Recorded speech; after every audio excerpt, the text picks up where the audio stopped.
Welcome to Weekly Pulse. I'm your host, Lorenzo Reyes.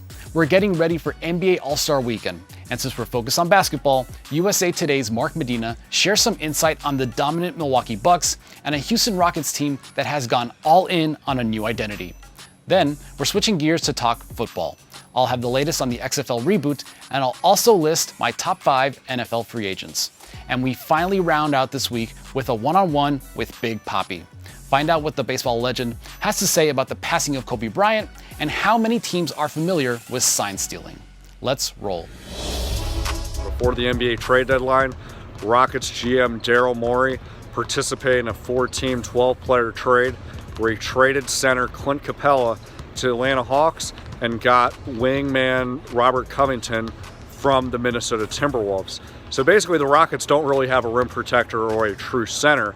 But when I talked with Daryl Morey over the phone after the deal was done, he told me that this is the move that will give them a best chance to win an NBA championship. Why? Well, when you look at teams like the Lakers and the Clippers, they have size, and the Rockets are going to struggle against those kind of talented players, but they feel that they can counteract with a lot of three-point shooting, with a lot of wing players, being able to control the pace. So it's almost a game of chess, so much that Daryl Morey told me that he feels comfortable that the Rockets can beat the Lakers should they meet in the playoffs. Time will certainly tell later on once the postseason starts, but the Rockets are of the belief that this is the best chance that they have to win an NBA title with this move. Even before the season started, Bucks star Giannis Antetokounmpo said he does not like load management. He wants to play as many games as he can. He feels like if he misses games or practice, it really disrupts his development and ability to get in a rhythm. But the Bucks, on the other hand, led by Mike Budenholzer, the head coach, says it's kind of necessary in today's NBA and to make sure that he's fully healthy in the playoffs. Where do I stand? I feel like it's a happy medium. Let's make it clear, the Bucks are not managing Giannis the same way that the Clippers are managing Kawhi Leonard, simply because Kawhi Leonard has an actual injury. Giannis, it's just about making sure that he's healthy through the postseason. And I think, Mike Budenholzer is basically adopting what he learned when he was a Spurs assistant under Greg Popovich, where he's found, different times in practices or games to sit out every so often, but it's always under the guise of just being very careful with very minor injuries without disrupting the flow and the rhythm that Giannis wants to feel comfortable in. It has been a tug and pull, but I think so far it's benefited all parties, and the fact that the Bucks are considered, the favorite to advance out of the NBA Finals from the Eastern Conference, it's a very necessary approach that they have to master. The XFL's inaugural weekend for their rebooted franchise is in the books, and I was at the New York Guardians versus the Tampa Bay Vipers game in MetLife Stadium, and I talked to fans, players, and coaches about whether or not the XFL can be a long-term league in the spring, a professional league that is in competition but also working alongside the NFL. Let's start with the fans. They were pretty excited. There were some passionate and enthusiastic fans there. I think there was some guarded optimism. I think fans also know that after what happened last year with the AAF going bankrupt and ceasing operations and previous failures of other professional leagues that have tried to join the professional football ranks, I think fans know that the odds aren't necessarily in the XFL's favor, but fans were optimistic that because of the backing, the financial backing that Vince McMahon has been able to secure, the television deals, that this might be a long-term sustainable product. Just look at the attendance for the 4 games this weekend. They were all over 17,000, but less than 18,000, which is a pretty strong start. Granted, there were moments where there were turnovers and sloppy play, but I think one thing that players are really excited about is the quicker pace of play. I talked to Colby Pearson, the receiver at the New York Guardians. He scored a touchdown on Sunday. He said that because the offensive coordinator has a direct communication with not only the quarterback, but all the skill position players, the direction on the play call can come immediately and crisply to all the skill position players, so they don't necessarily have to huddle. It saves time, and it creates a faster pace of play. The main takeaway, this was from Gilbride, this was from players, and even from fans, they all said that they need to take this momentum, seize on the opportunity that they have, and just grow it to engage as many fans as possible. The coaches' poll saw little movement after another intense weekend, but one significant change was how Michigan State, the preseason number 1 and title favorite, dipped all the way to number 25 and nearly fell out of the poll altogether. The Spartans had absolutely an ugly week with losses to Penn State and Michigan. Again, for a team that was favored to win the national title in November, Coach Tom Izzo has his work cut out for him here in February. Meanwhile, some other poll risers are Houston, a team that just hammered AAC contender Wichita State by 33 points. And then Colorado, which is currently out front in a vastly improved Pac-12 this season. As we get further into the top 10, we've got several ACC teams that could really move ahead in the coming weeks. Duke in particular, which just survived a scare to rival North Carolina, is a team that really could be in the mix behind do-everything guard Trey Jones. And then Louisville is a team that we're not talking about enough. They're clearly hot, they've won 10 in a row, and if other teams falter, look for the Cards to vault ahead.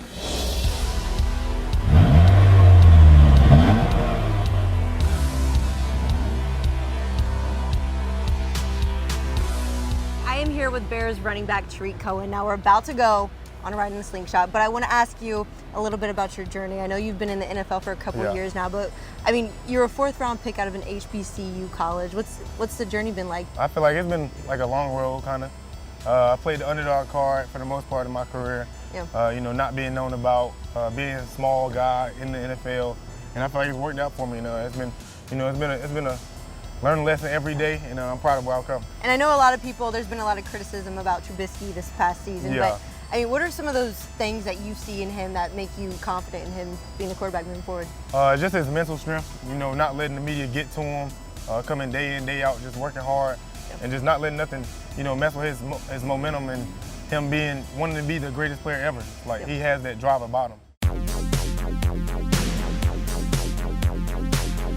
Okay, so I want to ask you like some fun, like rapid fire questions. Yeah. Okay. Top 3 artists on your playlist before a game. Hype songs. Lil Boosie. Lil Boosie, of course. You're a Southern guy, dude. Is NBA Young Boy. Of course, Yeah. We on all that, and then somebody I've been listening to recently probably is his name Lil Papa. Lil Papa. I don't think I've heard of him. Yeah, he on the rise. He young. He like 16, 17 maybe. All right. So if you're on an island, what's one thing you couldn't live without? My PlayStation. PlayStation? Okay, so you're a gamer? Yeah.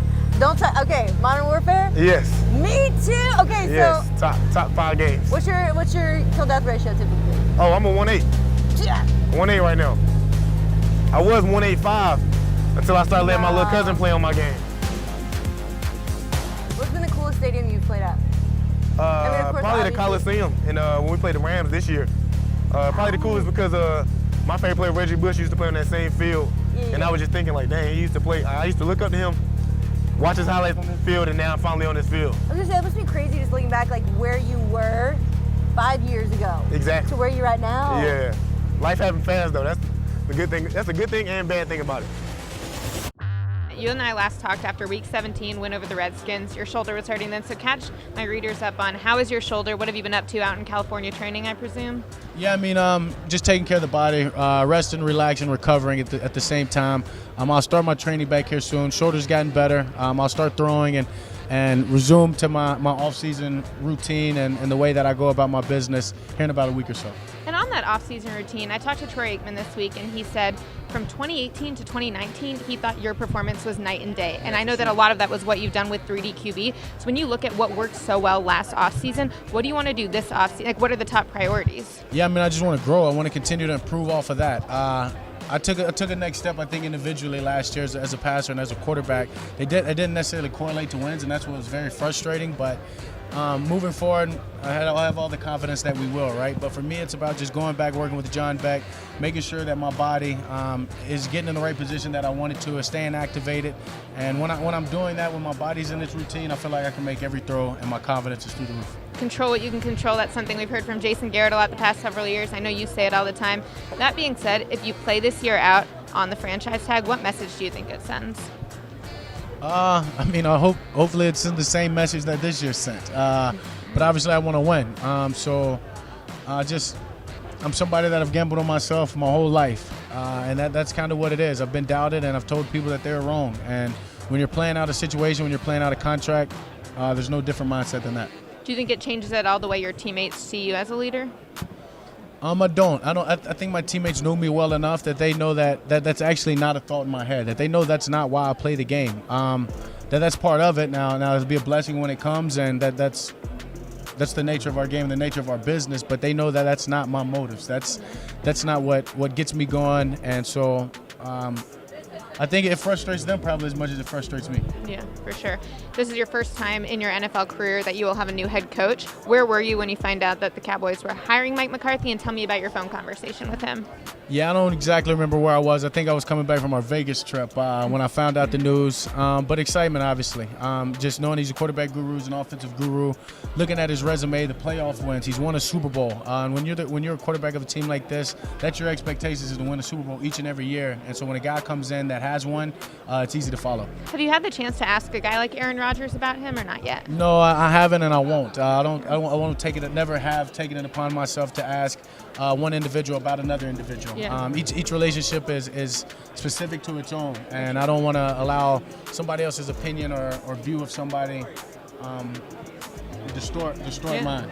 You bet. That being said, if Randall Cobb is back, I know a bunch of you guys are up on contract. How much can that help ease a transition if he knows the McCarthy system and he knows the Cowboys system? Yeah, I'm sure it'd be so beneficial. I mean, he's such a smart player. So he has it. He thinks like a quarterback, and so I'm sure if he stays and he's around, which obviously I want, he could be an instrument for me to help and to maybe go to and say, hey, what are we trying to go here? I mean, I know what y'all did in Green Bay, and I know what we did here, but where's that medium? Where can we meet that? So that's interesting you say that, but I'm just looking forward to the direction that we go in as an organization. You bet. And Mike's always been very involved in his career with the offense, but Kellen's still around. What he's told us is the goal is keep some of the terminology the same, but have his offensive principles in there. To my readers who don't know much about football terminology, how much does that make a difference? It's huge that the terminology gets to stay the same. That's big. I mean, that's one of the biggest things when you talk about a quarterback, when you talk about leading an offense, is because if the terminology stays the same, that lessens that learning curve, right? That gap of I've got to learn that before I can teach it. Well, I know that, so now I can go straight to teaching, and it makes it easier for me because now I can just learn his system, and I don't have to worry about learning the verbiage and learning the extra words. So it helps. It definitely helps. When you think about the great quarterbacks that Mike has been around and coached, what do you most want to learn from him? I'm just excited when you coach those quarterbacks that are Hall of Famers and future Hall of Famers. You know that there's something that he's going to offer that's going to help my career and going to help my career for a long time and make me a better player. So I'm just excited. I mean, I'm one of those people that I always tell people you can never hear enough, you can never learn enough. So I'm just excited for what he's going to offer me individually, but more importantly, what he's going to bring this team. I know we've talked about consistency, getting offense, defense, special teams on the same page, but when you look back at 2019, the talent y'all have, the stats you're putting up, which I know isn't the goal, why does it seem like the stats and the 8-8 record were so far apart? Yeah, because they were. I mean, sometimes we got ourselves down in games and had to throw a lot, and that's where you saw the numbers come from, where you saw the numbers increase. So you can't. I'm not a numbers guy, and I don't think anyone should ever be because they're always misleading. Numbers or not, I feel like I took a step individually, and I feel like our offense took a step. But it's a team game, and that's what makes this game so beautiful, and that's what makes it fun to get up and work each and every day is because it takes not just all 11 on the field, but it takes all 50, 60, 70 plus and the entire organization to win on Sunday and each and every Sunday, and that's what makes it fun. What do you most respect about those younger quarterbacks, Mahomes, Lamar Jackson? Yeah, their confidence, their aggressiveness. When you watch those guys play, you can see it, and it's telling. It's telling, and as I just said, just not just Mahomes, not just Watson, but a lot of these young quarterbacks, especially Lamar. The confidence is through the roof, and they know that age doesn't matter. Sometimes experience doesn't matter. If you've got the ability and you believe in your coaches and the players around you, you can go get the job done. And all these young quarterbacks have the talent and the ability to do it. You bet. What are Daniel Jones, Saquon Barkley, and the Giants getting in Jason Garrett? They're getting a great coach. Somebody I'm so thankful for. As I just said, it means a lot when a coach believes in you, and that's what he's going to do. And that's what he did for me. I'm thankful for him. He drafted me, believed in me, but then also helped me develop as a quarterback and as a player. And they're getting somebody that's going to be prepared, who's going to know you know. And, excited for him. Excited he's still a part of football, just not there. Let's start with the GOAT. While I ultimately think Tom Brady decides to stay in Foxborough, he has the autonomy to decide his next move, really, for the first time in his career. Now, he's not higher on this list because he's set to turn 43 years old in August and will be entering his 21st year in the league. But he's still accurate and still has that crazy, intense competitiveness. But does he really want to start fresh and learn a new system right now? At number 4, let's roll with a player who may not light up the box score, but is a serious disruptive force. Chiefs defensive end Chris Jones can rush the passer, clog rushing lanes, and swat down passes. Seriously, just ask Jimmy Garoppolo. The crazy thing is that Jones will be entering his 5th season and is still learning how to use his size and strength. Oh, and he'll turn just 26 in July. At number 3, we go to the favorite target of another dude we'll hear about in a bit. AMARI Cooper is an ultra-efficient, tactical route runner with reliable hands. He's quick, laterally quick, and can make plays all over the field. Like Jones, he'll be turning 26 before the start of the season, but he will be entering his 6th year. At number 2, we go back on defense. Jadeveon Clowney is one of the most disruptive forces in the entire NFL. He's an effort pass rusher with incredible athleticism and power. Though the Seahawks traded for Clowney this past season, they didn't re-sign him, and they agreed they wouldn't use a franchise tag on him. That means that to keep Clowney, Seattle will need to fork up some serious coin. Which brings us to the cream of the crop. There's no way the Cowboys let Dak Prescott walk. The question is, how much is it going to cost? Prescott put forth his career best season in his 4th year as Dallas' starter. He showed he can lead the Cowboys even when other areas of the team struggle. He will have a new coaching staff, so there may be a little bit of a learning curve in 2020. The likely move is for the Cowboys to place a franchise tag on Prescott, giving them more time to negotiate. But they're going to have to pay Prescott what he's worth. I know obviously you've been through a lot this past year. What was it like getting all the support from fans and the organization with what happened? Great. You know, like situation happens, you know, your life gets to be in danger, you know, but all of a sudden, God give you the second chance, the opportunity to go back to be with your family, to be with everybody, you know, like everywhere I go, people be like, man, so happy to see you, we pray for you. And then all of a sudden, you know, something hit home really hard, which was the Kobe Bryant situation. You know, his little girl Gigi, those family members out there, man, who loves their life, you know. My condolences go to his family, Vanessa, his kids. And man, you know, I hope God gives him the strength, you know, to heal up. It's a tough situation, and we all love Kobe. Kobe's gonna be here with us forever. Yeah, and now I know your nemesis, Derek Jeter, was just elected or nominated for the Hall of Fame. What's that like for you? I mean, you guys' careers are so intertwined. That's my dog, man. That's your dog? That's my dog. DJ is my dog, man. You know, like, we had so many battles against each other, you know what I'm saying? But it was like a learning process, like watching that man on the field, the way he handled the business, the way he hung himself. It was something that it was, as an opponent, it was something that it was very special. You know, knowing that you're going to go into Yankee Stadium, knowing that you're going to be at Fenway Park, and the number 2 going to be playing shortstop, it was something that, as a player, you always look forward to see. So congratulations, DJ. Well deserved, man. I thought you were gonna be unanimous. I don't know what happened. Somebody screwed up. But man, you are in. You well deserved. And do you ever think about the moment when your name might be on that ballot? No, you know, I still have time, you know, to think about it. I'm gonna be thinking about it like a couple of months before. You know what I'm saying? Right now, I don't stress out. I still a couple of years away from, so I don't think about any of it. Not now. Okay, sure. And I know with the big news that's been going on in the baseball world, you were really close with Alex Cora. I mean, what was your perspective on the situation, and do you feel like it was handled correctly? Look, Alex and me, we are family. We are brother. We play together. We talk every day. Alex is like a big brother to me. Me personally, I called Alex after him and the Red Sox, you know, break up, you know, park different or whatever. And I just want to make sure that he was fine. Because that's what family does, you know what I'm saying? And Alex is a great guy. He brought so many good things to us and the Red Sox. Every time I walk into the clubhouse while Alex was the manager, I feel like I can see the happiness on the player praying for Alex, because Alex, he wasn't just a manager. He make you feel like you playing with your brother, playing with your cousin, playing for your father. You know what I'm saying? That's like why family. he brought the organization. It was a family thing. Unfortunately, you know, things happen. Sometimes when you are focused on the winning, sometimes you cross the line doing things that people disagree with, and you personally, at some point, be like, man, what the hell I was doing? You know what I'm saying? So, but MLB is good making decisions so the fans can move on. Yeah. And that's what MLB been doing. The commissioner, he's great. When things are not right, he punishes who he had to punish. Yeah. And we move on because this is a great game. This is a game that is very hard to play. Players are always trying to figure out things from the opposition, whatever they can get to help to win, they will go for.